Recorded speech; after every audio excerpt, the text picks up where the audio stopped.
ओम तत्सत। सद्गुरुदेव भगवान की जय हो। सच्चिदानंद भगवान की जय हो।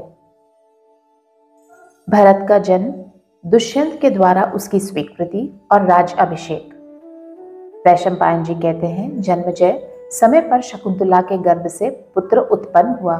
वह अत्यंत सुंदर और बचपन में ही बड़ा बलिष्ठ था। महर्षि कण्व ने विधि पूर्वक उसके जात कर्म आदि संस्कार किए। उस शिशु के दांत सफेद सफेद और बड़े नुकीले थे।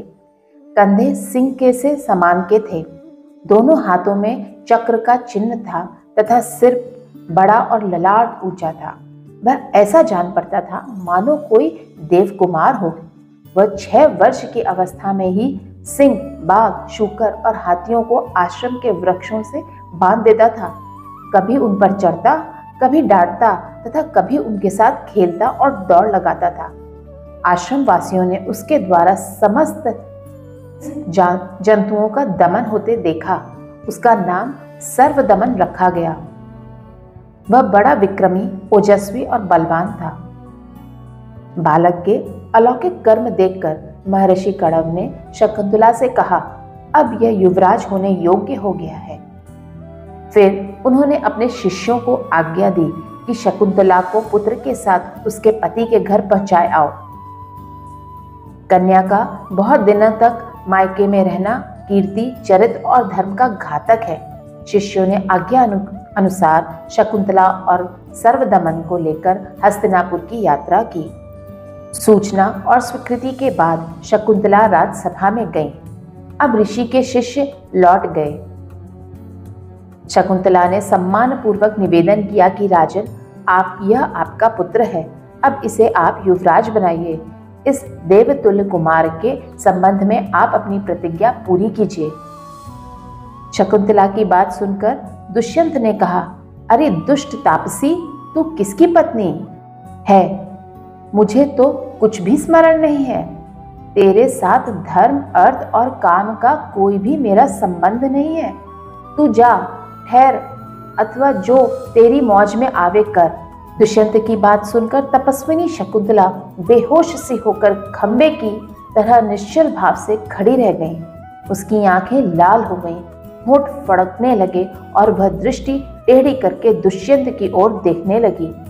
थोड़ी देर ठहरकर दुख और क्रोध से भरी शकुंतला दुष्यंत से बोली, महाराज, आप जानबूझकर ऐसा क्यों कर रहे हैं कि मैं नहीं जानता? ऐसी बात तो नीच मनुष्य कहते हैं। आपका हृदय इस बात का साक्षी है कि झूठ क्या है और सच क्या है। आप अपनी आत्मा का तिरस्कार मत कीजिए। हृदय पर हाथ रखकर सही सही कहिए। आपका हृदय कुछ और कह रहा है और आप कुछ और। यह तो बहुत बड़ा पाप है। आप ऐसा समझ रहे हैं कि उस समय मैं अकेला था, कोई गवाह नहीं है, परंतु आपको पता नहीं कि परमात्मा सबके हृदय में बैठा है। वह सबके पाप पुण्य जानता है और आप ठीक उसी के पास बैठकर पाप कर रहे हैं। पाप करके यह समझना कि मुझे कोई नहीं देख रहा है घोर अज्ञान है। देवता और अंतर्यामी परमात्मा भी इन बातों को देखता और जानता है।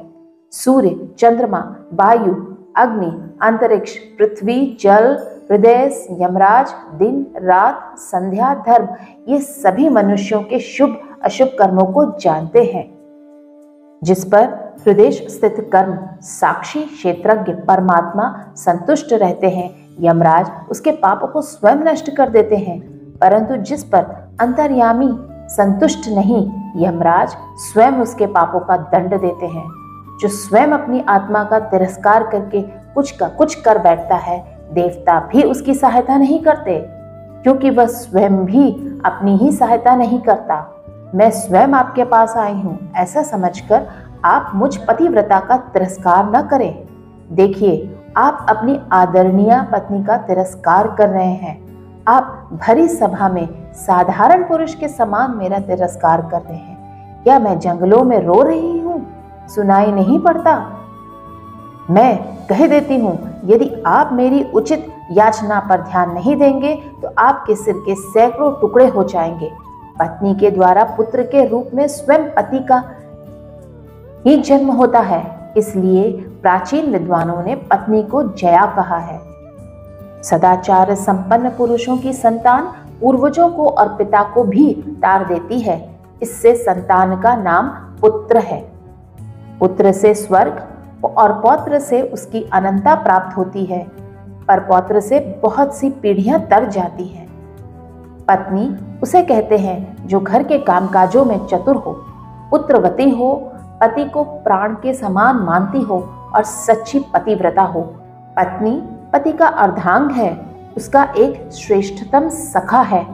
पत्नी के द्वारा अर्थ, धर्म, काम की सिद्धि होती है और मोक्ष के पथ पर अग्रसर होने में उससे बड़ी सहायता मिलती है। पत्नी की सहायता से ही श्रेष्ठ कर्म होते हैं, गृहस्थी बनती है, सुख मिलता है और लक्ष्मी की प्राप्ति होती है। पत्नी ही एकांत में मधुर भाषी सखा, धर्म कार्य में पिता और दुख पड़ने पर माता का काम करती है। बटोहियों के लिए घोर से घोर जंगल में भी पत्नी विश्राम स्थान है। व्यवहार में लोग सपत्नी का विशेष विश्वास करते हैं। घोर विपत्ति के समय और मरने पर भी पत्नी ही अपने पति का अनुगमन करती है। पति के सुख के लिए स्त्रियां सती हो जाती हैं और स्वर्ग में पहले ही पहुंचकर पति का स्वागत करती हैं। विवाह का यही उद्देश्य है। इस लोक और परलोक में पत्नी जैसा सहायक और कौन है। पत्नी के गर्भ से उत्पन्न पुत्र दर्पण में दिख पड़ते मुख के समान है। भला उसे देखकर कितना आनंद होता है। रोग से और मानसिक जलन से व्याकुल पुरुष अपनी पत्नी को देखकर आह्लादित हो जाते हैं। किसी से क्रोध आने पर भी पत्नी का अप्रिय नहीं किया जाता, क्योंकि प्रेम, प्रसन्नता और धर्म उसके अधीन है। अपनी उत्पत्ति भी तो स्त्रियों के द्वारा ही होती है। ऋषियों में भी ऐसी शक्ति नहीं कि बिना पत्नी के संतान उत्पन्न कर सकें। अपने धूल से लथपथ पुत्र को भी हृदय से लगाने में जो सुख मिलता है, उससे बढ़कर और क्या है। आपका पुत्र स्वयं आपके सामने खड़ा है और प्रेम भरी दृष्टि से देखता हुआ आपके गोद में बैठने के लिए उत्सुक है। इसका तिरस्कार क्यों कर रहे हैं? चींटियां भी अपने अंडों का पालन करती हैं, उन्हें फोड़ती नहीं हैं। आप इसका पालन पोषण क्यों नहीं करते? पुत्र को हृदय से लगाने पर जैसा सुख होता है, वैसा सुकोमल वस्त्र, पत्नी अथवा जल के स्पर्श से भी नहीं होता। यह पुत्र आपका स्पर्श करे। राजन, मैंने इस पुत्र को 3 वर्ष तक अपने घर में धारण किया है। यह आपको सुखी करेगा। इसके जन्म के समय आकाशवाणी ने कहा कि यह बालक 100 अश्वमेघ यज्ञ करेगा। जात कर्म के समय जो वेद मंत्र पढ़े जाते हैं, वे सब आपको मालूम है। पिता पुत्र को अभिमंत्रित करते हुए कहता है, तुम मेरे सर्वांग से उत्पन्न हुए हो, तुम मेरे हृदय की निधि हो, मेरा अपना ही नाम है पुत्र। बेटा, तुम 100 वर्षों तक जियो। मेरा जीवन और आगे की वंश परंपरा तुम्हारे अधीन है, इसलिए तुम सुखी रहकर 100 वर्ष तक जियो। यह बालक आपके अंग से ही, आपके हृदय से ही उत्पन्न हुआ है। आप क्यों नहीं अपने को इसके रूप में मूर्तिमान देखते हैं? मैं मेनका की कन्या हूँ। अवश्य ही मैंने पूर्व जन्म में कोई पाप किया होगा, जिससे बचपन में मेरी माँ ने मुझे छोड़ दिया और अब आप छोड़ रहे हैं। आपकी ऐसी ही इच्छा है तो मुझे भले ही छोड़ दीजिए, मैं अपने आश्रम पर चली जाऊंगी, परंतु यह आपका पुत्र है, इस बच्चे को मत छोड़िए। दुष्यंत ने कहा, शकुंतले, मुझे मालूम नहीं कि मैंने तुमसे पुत्र उत्पन्न किया है। स्त्रियां तो प्रायः झूठ बोलती ही हैं। तुम्हारी बात पर भला कौन विश्वास करेगा? तुम्हारी एक भी बात विश्वास करने योग्य नहीं है।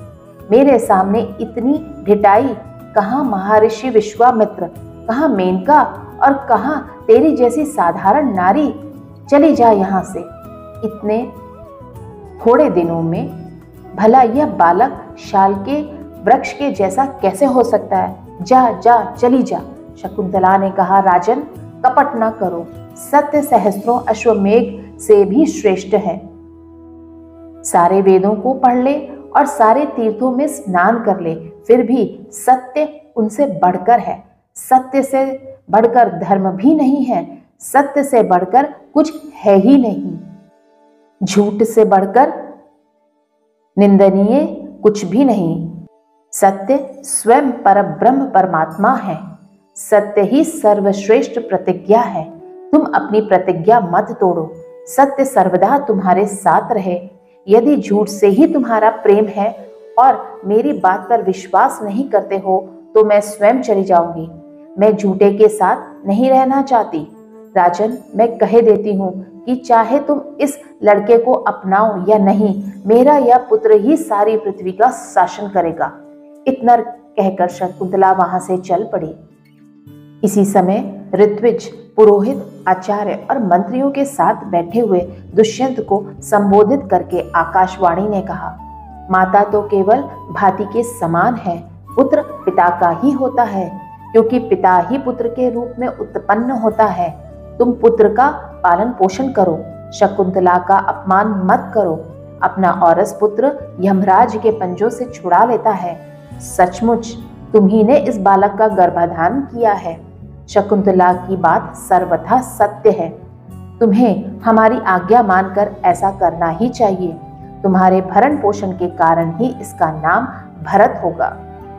आकाशवाणी सुनकर दुष्यंत आनंद से भर गए। उन्होंने पुरोहित और मंत्रियों से कहा, आप लोग अपने कानों से देवताओं की वाणी सुन लें। मैं भी ठीक ठीक यही जानता हूँ और समझता हूँ कि यह मेरा पुत्र है। यदि मैं केवल शकुंतला के कहने से ही इसे स्वीकार कर लेता तो सारी प्रजा इस पर संदेह करती और इसका कलंक नहीं छूट पाता। इसी उद्देश्य से प्रेरित होकर मैंने ऐसा दुर्व्यवहार किया है। अब उन्होंने बच्चे को स्वीकार किया और उसके संस्कार कराए। उन्होंने अपने पुत्र का सिर चूमकर उसे छाती से लगा लिया। चारों ओर आनंद की नदी उमड़ गई। जय जयकार होने लगी। दुष्यंत ने धर्म के अनुसार अपनी पत्नी का सत्कार किया और सांत्वना देते हुए कहा, देवी, मैंने तुम्हारे साथ जो संबंध किया था वह किसी को मालूम नहीं था। अब सब लोग तुम्हें रानी के रूप में स्वीकार कर लें, इसीलिए मैंने यह क्रूरता की थी। लोग समझने लगते कि मैंने मोहित होकर तुम्हारी बात स्वीकार कर ली। लोग मेरे पुत्र के युवराज होने पे भी आपत्ति करते। मैंने तुम्हें अत्यंत क्रोधित कर दिया था, इसलिए तुमने प्रणय कोपवश मुझसे जो अप्रिय वाणी कही है उसका मुझे कुछ भी विचार नहीं है। हम दोनों एक दूसरे के प्रिय हैं। इस प्रकार कहकर दुष्यंत ने अपनी प्राण प्रिया को वस्त्र भोजन आदि से संतुष्ट किया। समय पर भरत का युवराज पद पर अभिषेक हुआ। दूर दूर तक भरत का शासन चक्र प्रसिद्ध हो गया।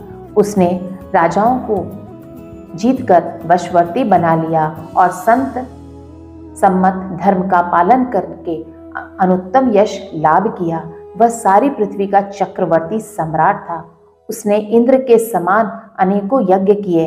महर्षि कणव ने भरत से गोवितत नामक अश्वमेध यज्ञ कराया। उसमें यूं तो सभी ब्राह्मणों को दक्षिणा दी गई थी, परंतु महर्षि कणव को सहस्त्रपद मोहरें दी गई थी। भरत से ही इस देश का नाम भारत पड़ा और वे ही भरत वंश के प्रवर्तक हुए। उन्हीं के नाम से सभी पहले के और पीछे के राजा भारत नाम से प्रसिद्ध हुए। उनके वंश में अनेकों ब्रह्मज्ञानी राज ऋषि हुए, जिनके नाम गिनाने भी कठिन हैं। मैं मुख्य मुख्य सत्यनिष्ठ और शीलवान राजाओं का ही वर्णन करता हूँ। आगे की कथा है दक्ष प्रजापति से ययाति तक वंश वर्णन की कथा। वैशंपायन जी कहते हैं, जन्मजय, अब मैं भरत, कुरु, पुरु आदि के वंशों का वर्णन करता हूँ। यह बड़ा ही पवित्र और कल्याणकारी है। ब्रह्मा के दाहिने अंगूठे से उत्पन्न दक्ष प्रजापति ही प्राचेतस दक्ष हुए।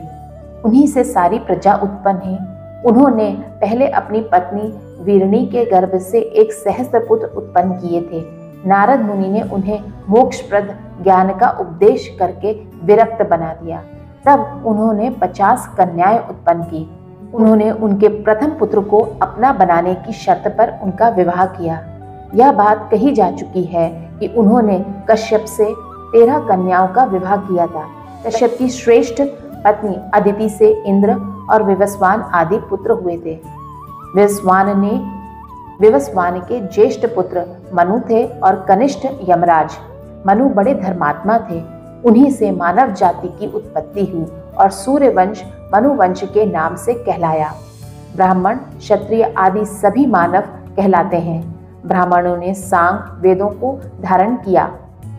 मनु के 10 पुत्रों के नाम हैं वेन, घृष्णु, नरिष्यन, नाभाग, इक्ष्वाकु, कारुष, शर्याति, ईला कन्या, पृषघन और नाभागरिष्ट। मनु के 50 पुत्र और भी थे, परंतु वे आपस की फूट के कारण लड़ मरे।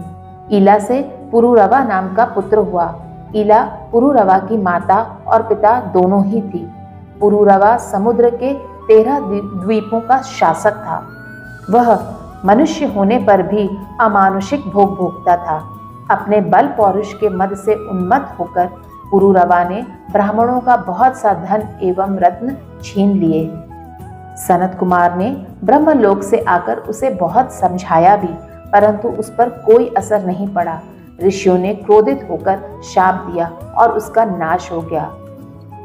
यह वही पुरुरवा है जो स्वर्ग से 3 प्रकार की अग्नि और उर्वशी अप्सरा को ले आया था। उसके उर्वशी के गर्भ से 6 पुत्र हुए, आयु, धीमान, अमावसु, दृढ़ायु, वनायु, शतायु। आयु की पत्नी का नाम स्वरभानवी था। उसके 5 पुत्र हुए, नहुष, वृद्धदर्शर्मा, रजी, गय और अनेना। आयु के पुत्र नहुष बड़े बुद्धिमान और सच्चे वीर थे। उन्होंने धर्म के अनुसार अपने महान राज्य का शासन किया। उनके राज्य में सभी सुखी थे। चोर और लुटेरों का बिल्कुल भय नहीं था। उन्होंने अभिमानवश ऋषियों से पालकी ढुवाई। यही उनके नाश का कारण भी हुआ। यूं तो उन्होंने तेज, तपस्या और बल विक्रम से देवताओं को भी पराजित करके अपने को इंद्र बना लिया था। नहुष के 6 पुत्र हुए, यति, ययाति, संयाति, आयाति, अयति और ध्रुव। यति योग साधना करके ब्रह्म स्वरूप हो गए, इसलिए नहुष के दूसरे पुत्र ययाति राजा हुए। उन्होंने बहुत से यज्ञ किए और बड़ी भक्ति से देवता और पितर आदि की उपासना करते हुए प्रेम से प्रजा का पालन किया। उनकी 2 पत्नियां थीं, देवयानी और शर्मिष्ठा। देवयानी से 2 पुत्र हुए, यदु और तुर्वसु, तथा शर्मिष्ठा से 3 पुत्र हुए, रुहु, अनु और पुरु। कच्छ और देवयानी की कथा का श्रवण हम अगले वीडियो में करेंगे। ओम तत्सत।